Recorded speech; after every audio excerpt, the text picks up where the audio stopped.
poliisi esazeeko Abraham Luzi gy'alimira enjaga eya cannabis.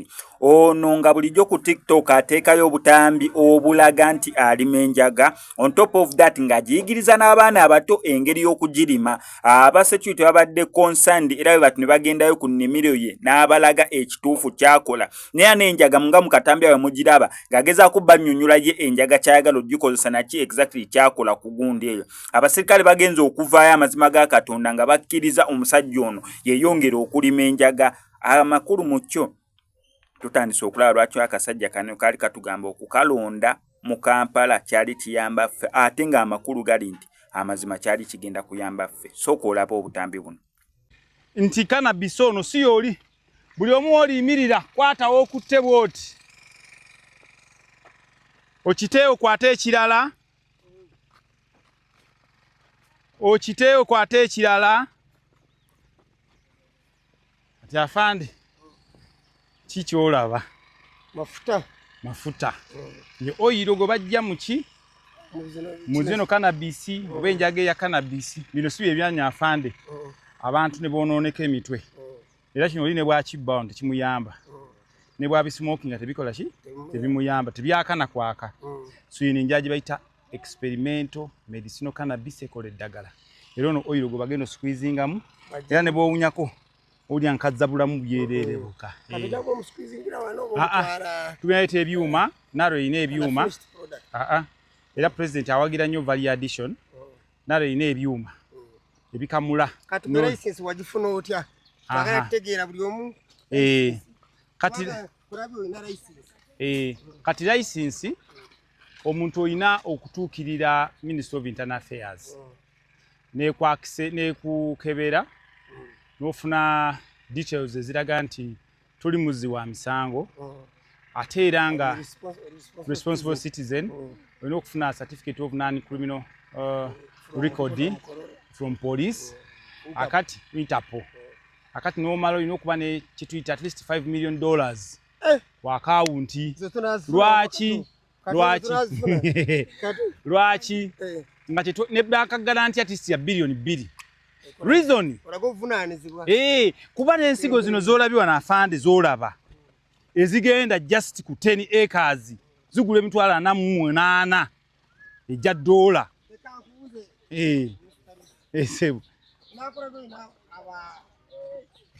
abali misomwayo ne wano ina abali ndaba kati wano tumakipe problem kakati eno yes problem eri gyakugambye ey'okukwata ettaka n'oliteeka ku kimera guno omulandira guno guvunda era bwe nkikuulayo kati olaba wano sitemu emu flow emu zaire mu bivunze lwa ttaka eryavunza kati nga tekisobola kuwanirira kimera kino waggulu kuba emisuwa gyonna egitwala emmere gyavunda wano olaba wavunze so nga kitegeeza ki bw'oba okoola tobikka ttaka lingi nnyo kireke kibeere nga kissa wano bino byonna byolaba webale naye ebitooke era abantu baalimanga nnyo ebitooke nga babibiseeko ettaka kite kibizizike so era kati tukubi era bino zinaze lesson kwano ino planta esimba buli kyesimba mu line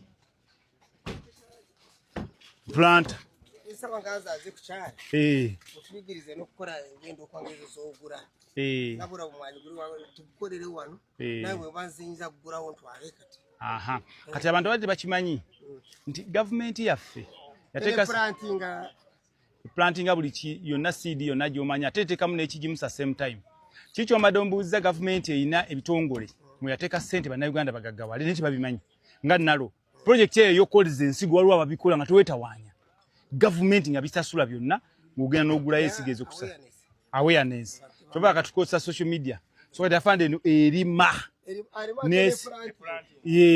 nesimba ebintu byonna bibeera mu line era muno katuteekamu ekigimusa nituteekamu ne seeds muno seeds muli kigimusa muno seeds muli kigimusa ye bikola automatic omulimu ogukolebwa abasibe lukaaga olunaku lumu nga ate wali awoloma kwejjusa kola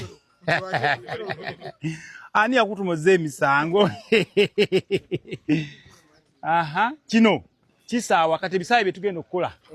Kino kisaawa akakeeka. Biri byokweta abasibe n'abakoze emisango nti basaawe ekisaawe kyaffe nedda. Ekirima ne kisaawa bulungi kakeeka wansi. N'ebishirabu zino ennimi ezeetaaga saawa. Kino kisaawa bulungi. Naye nsanyusa nnyo afande okunkyalirako. Amiina. Era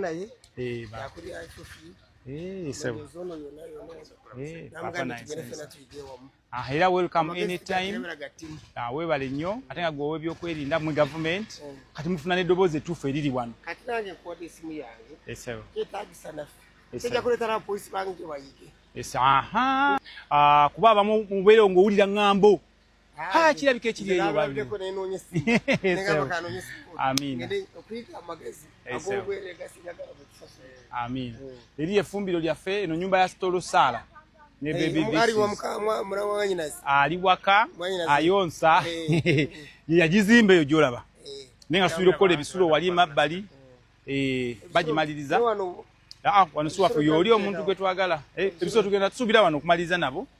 Naye tusimbayo ebisulo eyo nanti abantu ne baba bazze wano so okumalawo emyezi 2 ne baba nga basobola okwako ebasula n'ebyokulya biki byonna nga biri wano talina kyasulwa.